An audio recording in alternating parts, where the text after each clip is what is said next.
Welcome back to Trekking in Politics. I apologize to everyone. It has been a long time since I've done a video here, and that's my fault, I guess. But it has been crazy in my life.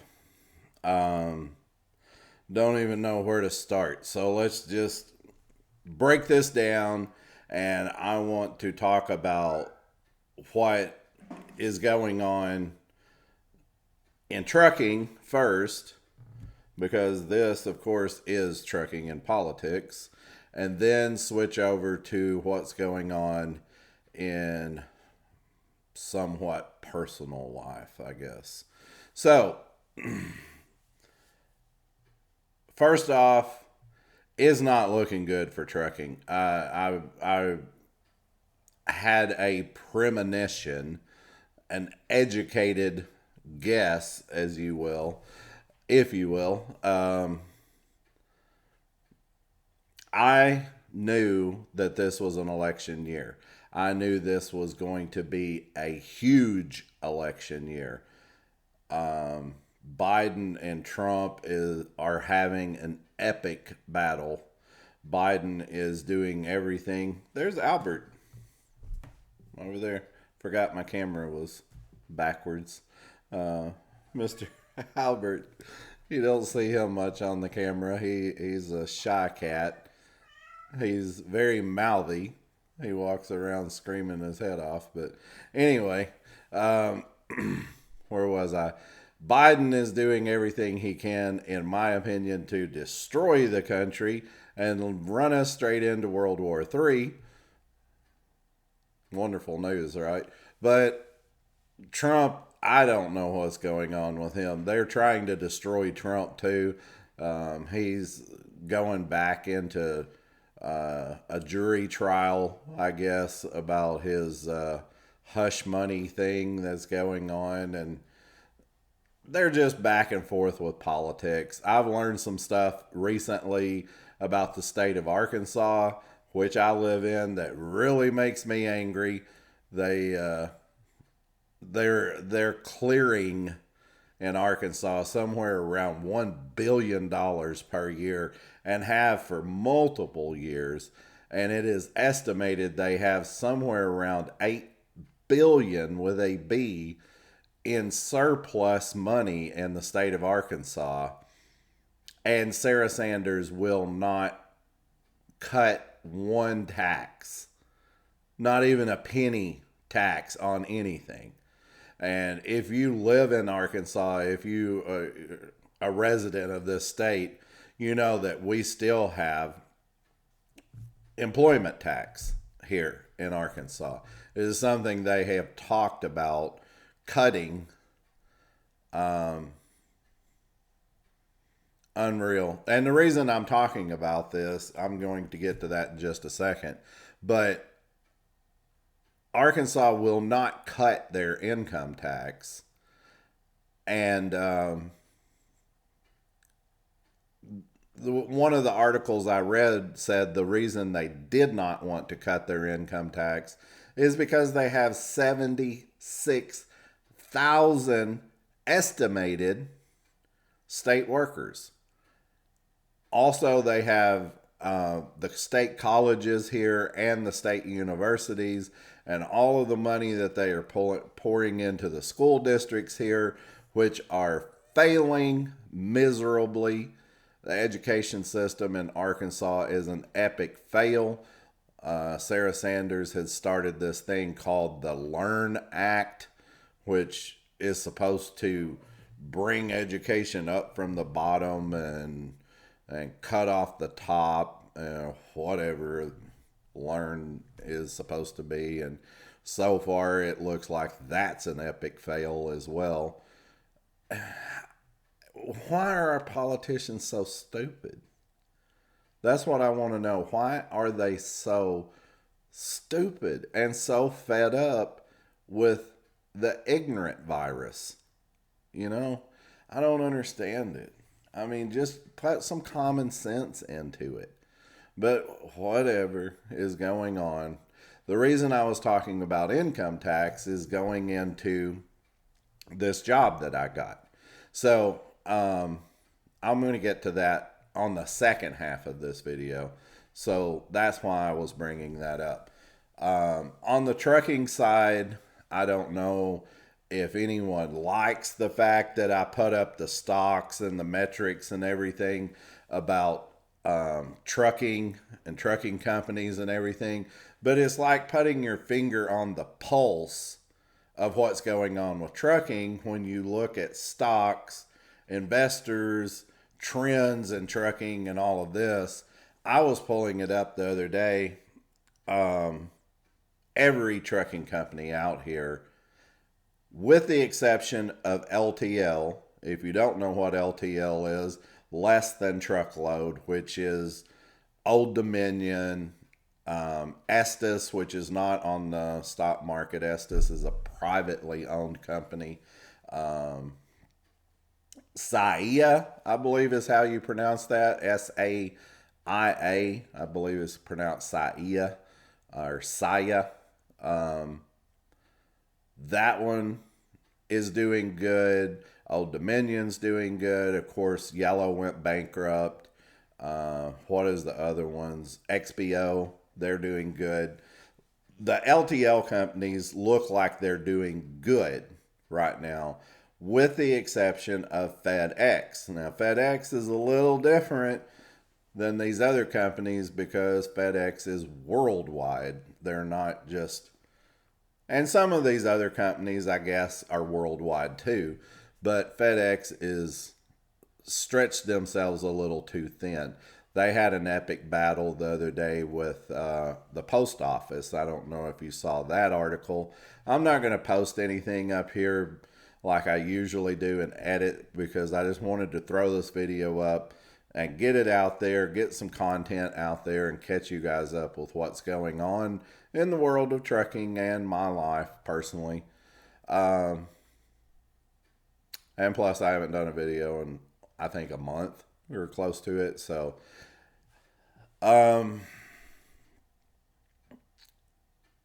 FedEx and UPS had this epic battle to get, I guess, the surplus of USPS, which is the United States Postal Service. And apparently, I guess UPS won that. So that was another big strike against FedEx. They're in trouble. They're laying off, shutting stuff down. UPS is as well, trying to trim the fat, cut back from the height of their market that they were once in. And these LTL companies are grabbing up whatever was left of Yellow and their terminals and equipment or whatever they're doing with that, trying to expand. I think there's going to be a peak to that where it starts slowing down too, because they're going to go into a dogfight of who's going to be the bigger company there as well. RNL is another big one of those LTL companies, but all of the big truckload companies are doing horrible. They are turning in just massive defaults, not defaults, but massive quarterly misses. Even the estimates, that are low are missing what these trucking companies are doing.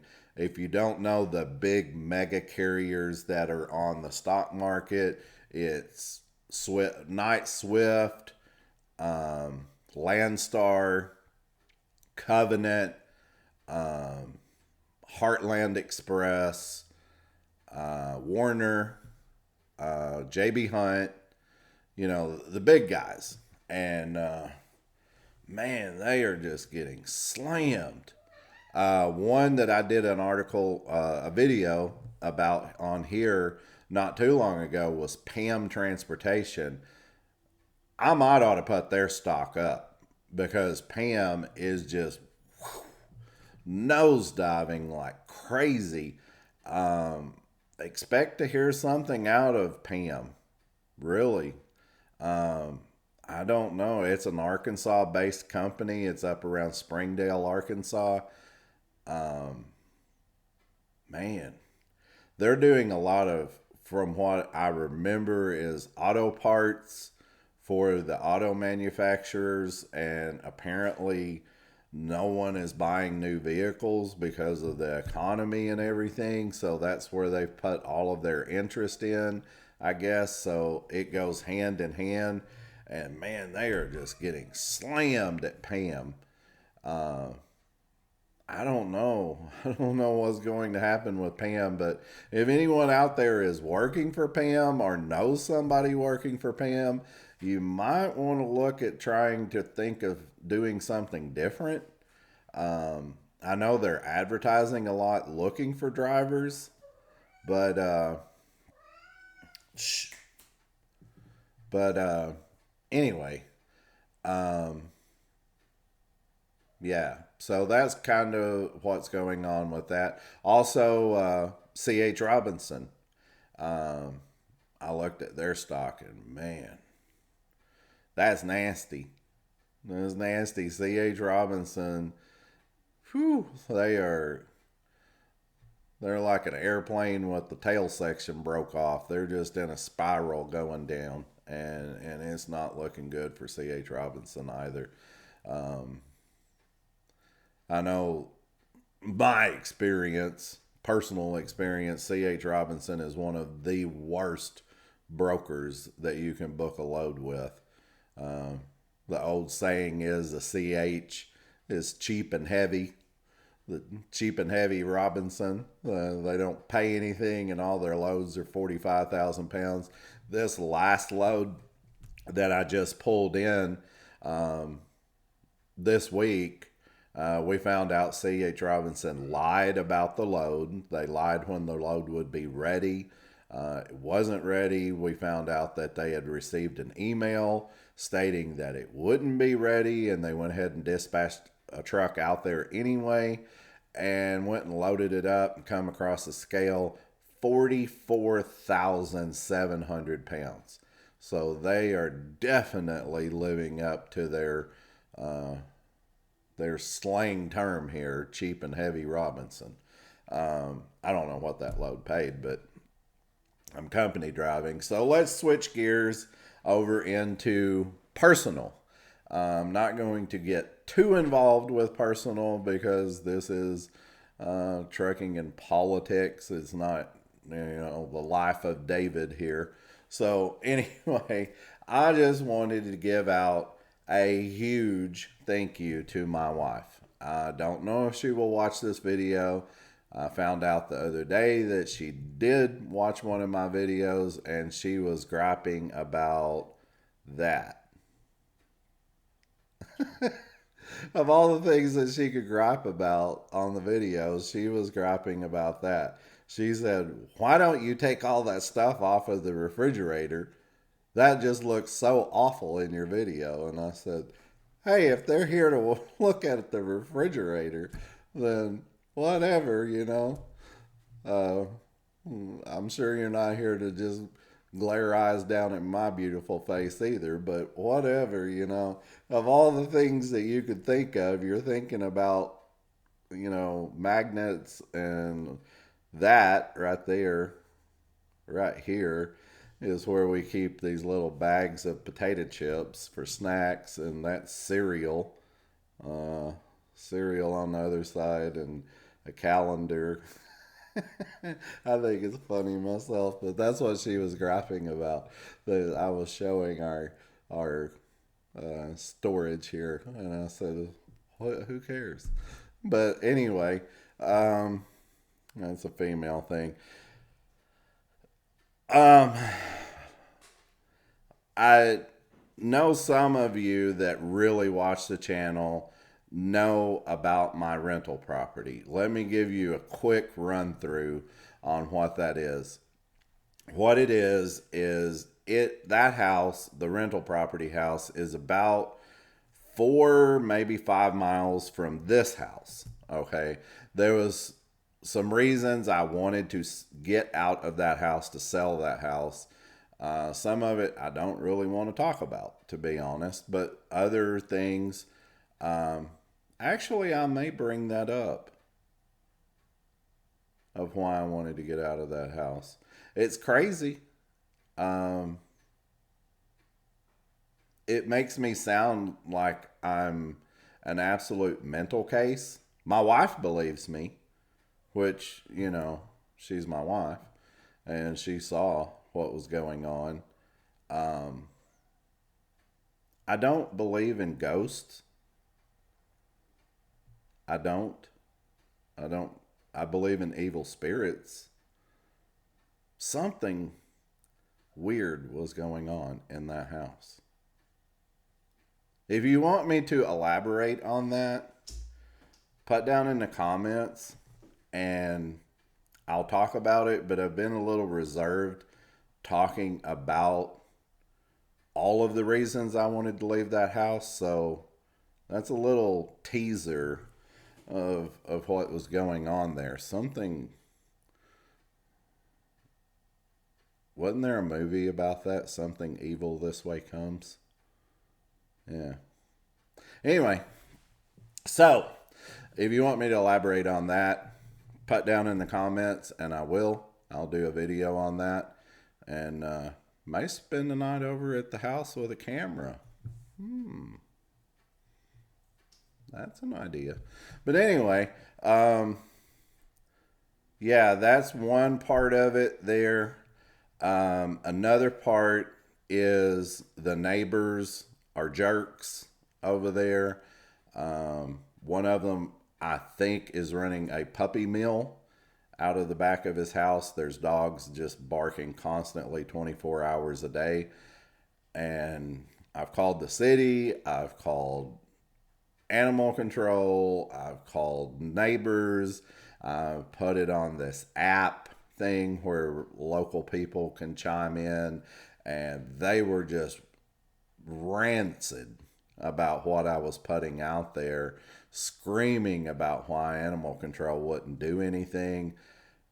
And I couldn't sleep in the house because of the two opposing things that were not really opposing, but the two situations that were going on. I was losing so much sleep in that house that it was just, I was losing my mind. It's what it felt like. Here at this house, I mean, it's just like night and day different. I go to this house, go to my bedroom here, shut off the lights, hit the bed, and I am out until morning. I mean, night and day difference. So, anyway, um, that house, wanted to get out of it, wanted to sell it. We hit it just right there, when Biden was just kicking butt and destroying the country when he come in to being president. It sat on the market for 6 months, didn't sell. 5 or 6 months, something like that, didn't sell. We come up with the bright idea that we would rent it. We are not professional renters. We don't know anything about it. We come up with a lease. We talked to a few people. We come up with this lady. She had her job for, I think, 10 years. Seemed like a nice lady. She had a couple of daughters, had a son, hardworking woman. Uh, Everything seemed great until she informed us November. Well, she had gotten behind on her rent. She caught up on her rent. And then in November, it happened again. And she just stood up and just told us flat out, look, I'm not paying any more rent. I'm sitting here. You're not doing anything to stop me. You're not going to kick me out. I am here and we are not leaving. And I was like, you can't do that. And she said, try me. And hung the phone up. I was trying to do, in my heart, the Christian thing to do. And I did not want to go to court and try to throw her out at Christmas. So I waited until after Christmas. Then there was this huge backlog of cases coming in. We filed the lawsuit on her in February. And, excuse me, Melvin. And it took until last week, March. So, or April. So it was January, February, March, April. It took 2 months, I guess, here, 2 or 3 months for it to go. Wait a minute. This January, February, March, April. This is April. So February. Yeah, about 2.5 months, a little over 2 months anyway, for it to go to court. And the sheriff went out there. He served papers, I guess, whatever he did. We served papers as well. She started calling the attorney, screaming her head off. You can't do this. You can't throw me out on the street. I have nowhere to go. I have no money, blah, blah, blah. She wouldn't let the exterminator come in. She went so far, when we did eventually get the house back, we did go to court, and she didn't show up for court. Okay. She even called the judge that was presiding over the case, even called the judge and said, look, you can't throw me out. You'll have to give me an extension. I will come up with the money. And the judge said, show up to court and bring your money. And she said, you don't understand. I don't have it right now. You'll have to wait. And the judge said, we've waited since November. You're done. Show up for court or we will evict you. And the renter lady did not show up for court. So they gave the judgment to us. And it was a thing called a writ of possession. So the judge signed off on a writ of possession, and the sheriff went back out to the house again, knocked on the door, and said, you have until this Friday at 9 a.m. to leave, or we will come in and physically make you leave. And apparently this lady and the sheriff got almost into a physical altercation and told him to leave. That was her house. And the sheriff was like, no, this is not your house. This is a rental, and you will leave this Friday one way or the other. So we showed up. It was myself, my wife, happened to just be off that Friday, luck of the draw, and showed up at the house. My wife and I showed up. My father-in-law was there already talking to the sheriff, and they were pulling a dumpster out of the driveway that was full of just trash. A literal dumpster, that's on a rollback. And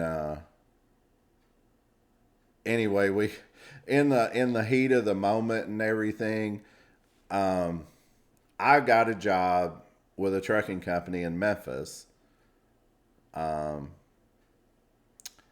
I'm wanting to get my owner-operator truck back up and going, but in the meantime, with all of this craziness with the house and the money situation and all, we're having to make 2 house payments and go through court, and all of this is just crazy expensive, and money is tight as being an owner-operator anyway, as a lot of people know. This is just another step down. But we, in the heat of the moment, got to the house. The sheriff was there. My father-in-law was there. We walked up to the house, and the keypad for the garage door did not work. The battery was dead in it.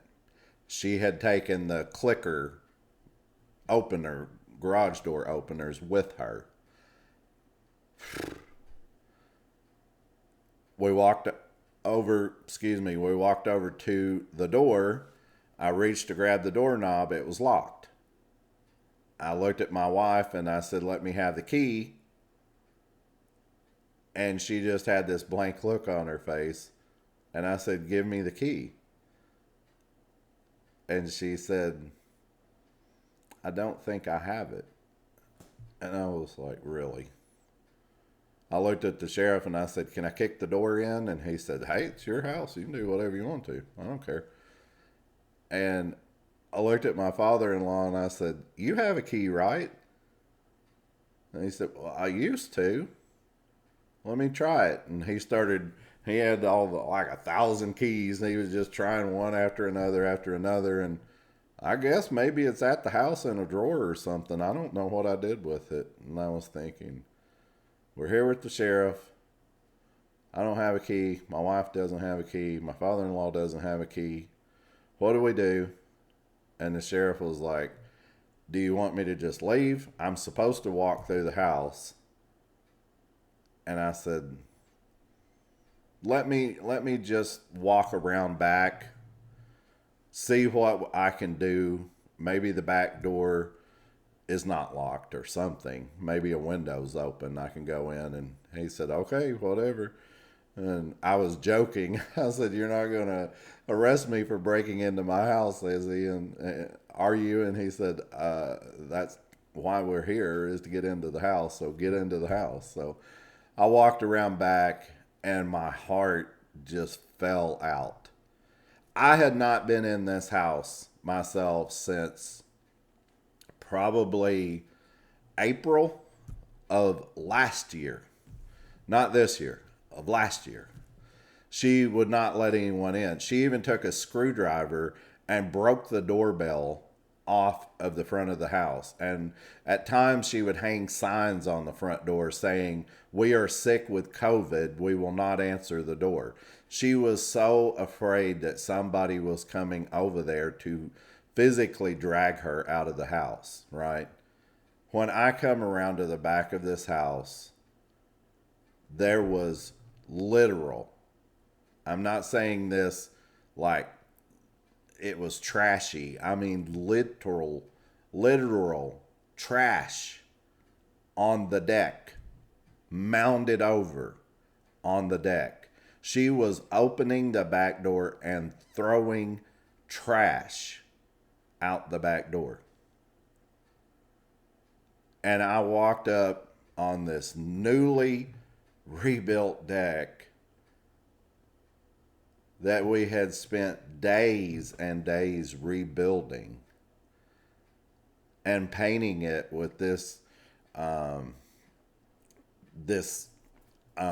gritty, I don't know what you call it. It was deck paint, but it was a gritty textured paint that just came out beautiful. I mean, it had such a beautiful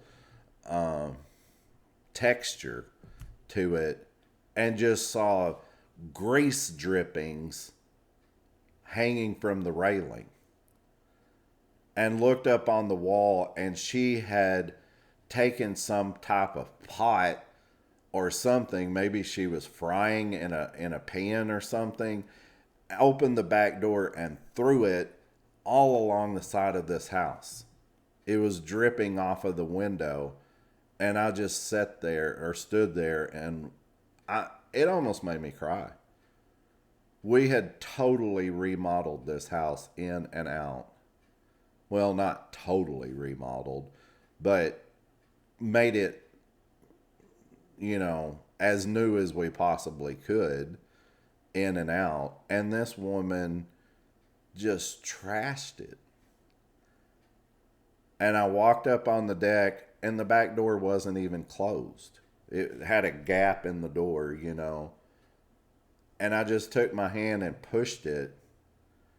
And the smell in that house, it was just wretched. I mean, we had this beautiful big screen TV on the wall above the fireplace. She had taken the wall mount and ripped it and threw it into the floor. It was in pieces. There was trash everywhere. It was. I'm gonna do another video. If you guys want to hear my crazy story about the whatever it is in this house, the darkness we'll call it in this house, that has nothing to do with this rental lady. It was in there when I moved in, but and it's probably still there. I haven't spent a night in that house in many years, or many months, couple of years. But between that and everything that has happened with this house, we just, you know, anyway, it just got to the point where we just redid all of the walls and put new carpet in and everything, and just tried to make it as uplifting and lively and nice of a house as we possibly could. And this woman just went in and trashed it. She had called and said one of the reasons that she wasn't paying rent was because there was a pipe leaking in the basement. I thought it was another one of her fake stories. Okay, another one of her fake stories, because she had said that her garage door was broken. We went over there to look at it, and it looked like her kid was trying to hang on it while it was coming up, and it had broke the wheels on the side, and the door was ajar sideways after we had rebuilt that garage door and put a new garage door opener on it and all. So we got a guy over there to fix that. I thought this was another one of her lame stories, about the pipe broke. Because I'd lived in the house since 2008.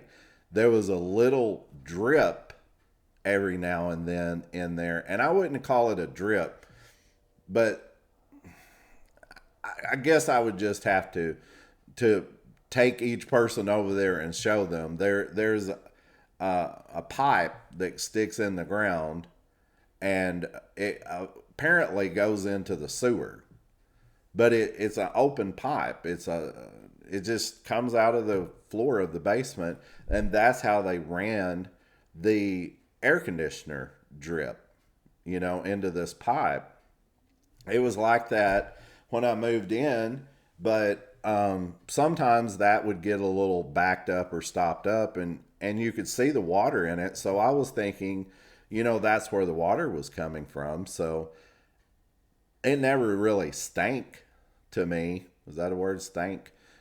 There was not a stench there to me, but when I walked in there, it was raw sewage. You could smell it. I mean, it was raw sewage, and it was horrible. Bad. Anyway, I walked down the front stairs, opened the door up, and all of those people, the sheriff, my ex-wife, my father, or my ex-wife, my wife, my father-in-law, they were all there, and they were like, whoa. And I said, yeah, it's bad. It's real bad. I mean, my wife had tears in her eyes when she walked in and saw it. My father-in-law was like unreal. And the sheriff took off and walked through, and he said, is anyone here? And I said, no, I didn't see anyone. And he put his hand on his gun, didn't take it out of the holster, but he rested his hand on his gun, and he went downstairs and everything. He come back, and his eyes were just like this. He said, it's bad down there. It's really bad. And yeah, it was.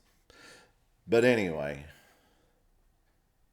that is mainly what has been going on with me. Why I haven't been making videos is the job that I had before in Arkansas was an epic fail. They had talked about me being an owner operator down there, getting my truck fixed, leasing it on, even booking my own loads. and doing stuff like this, and come to find out they were lying through their teeth.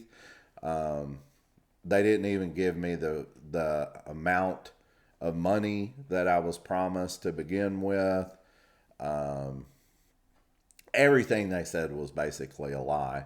I couldn't wait to get out of that company.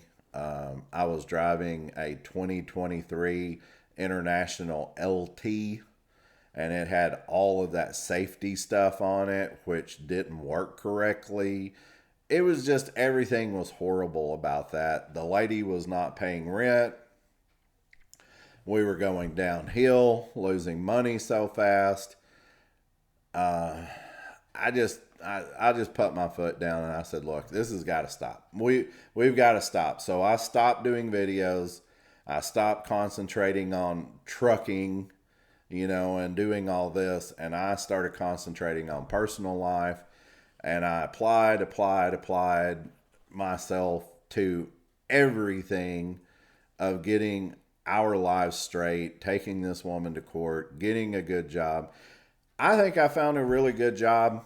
It's in Memphis. It's a company. I haven't talked to them about saying their name on YouTube. I don't think they even know I have a YouTube channel. So I won't mention their name, but they're a great company from what I've experienced. I'm in a 2020 Freightliner Cascadia. First truck I have ever been in 24 years of my career that I hit 10 miles per gallon in. This truck will get 10 miles per gallon. Amazing fuel mileage. The power is really low on it. Maybe they cut back the horsepower to get the mileage. I don't know what happened, but besides that, the truck is so comfortable. It's got just luxurious seats in it, in my opinion. It's an automatic.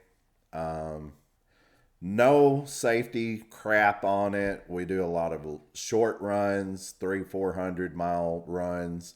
I did 8 runs this week. I'm not coming home tired. I'm not exhausted. There's no pressure. All the people are really nice. Everything seems to be coming up. And my wife, during all of this, has been hammering and hammering away at that house for a solid 2 weeks now. And that house looks gorgeous. It is so beautiful now. I mean, it looks better now than when we had it for sale before. And we still have a lot of work to do. That's what I plan on doing this weekend. So to wrap all this up, thank you all for being here. Thank you all for listening to my nonsense. Thank you for continuing to support the channel. Oh, and another thing, I finally got paid for YouTube. I've been doing YouTube now for 5 months, I think, 5 or 6 months, something like this, maybe a little longer, something around that. I finally hit the level to where I got paid. Probably shouldn't say what I got paid because it's a little embarrassing. It was this much, but hey, got paid. I'm happy. So things are turning. I have this feeling, it's just like a gut feeling. It's like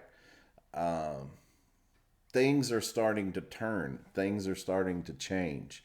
After this has been going on for like 2 years when we moved from that house to this house. And October of 22 is when it was, when we left that house and moved here. And ever since October of 22, it has been one thing after another, and the truck shut down, and everything has just been falling apart and getting worse and getting worse. Now we've got this lawsuit settled. We're back in the house. This lady's gone. One thing I want to say that was really weird is when we went there that day, the dumpster guy was there picking the dumpster up and taking it out. Excuse me. We told him turn around and bring it right back, and he said nope, not to this house. And we said why? And he said because y'all don't pay. And I said we thought it was the neighbor's dumpster. We didn't think it was this renter lady of ours that had the dumpster. We thought it was our next door neighbor that had the dumpster. And he said, no, it's for this house. And I said, this is my house. What name do you have on your bill? And he pulled it up and said our renter lady's name. We're not doing business here anymore. She doesn't pay her bills. And I said, do you want cash right now? No, that's not the way we do it. We bring it out and we bill you. And I said, I'll pay the bill. Don't worry about that. Bring the dumpster back. We're going to need it. And he said, okay, I'll talk to my boss about it and see what he says. So we went ahead and put a credit card on file, or a debit card rather, on file. So they would know that the payment would be there for them. And we've already got that dumpster completely filled up again. 2 dumpsters in one house of trash. That's how bad this lady was. 2 dumpsters of trash. I'll do another video. This weekend we're going to put some pictures together, and I'll try to do some video. Man, I mean, for her to destroy this house. And the bad thing about it is we didn't get a dime out of her. We got a judgment against her. I think in total it was like $5,600. And then we could go back to court again and show all the damages to add on to the $5,600 that was granted to us. But there's no way that we can make her pay. They said the only way was to go in and they could garnish her check, and she could whine and cry and moan in court, you know, that I've got kids and all I can pay is like $25 a month. Well, $25 a month for, you know, what, $7,000-$8,000, and all she'd have to do is quit her job, you know, and the garnishment would end, and then we would have to go back to court again. And I said, you know what, it's not worth it. We got the house back. Granted, you know, this wasn't right what she did. I think the laws need to change a lot about everything, but whatever. It's just been a crazy life, craziness going on, and we will be back with another video.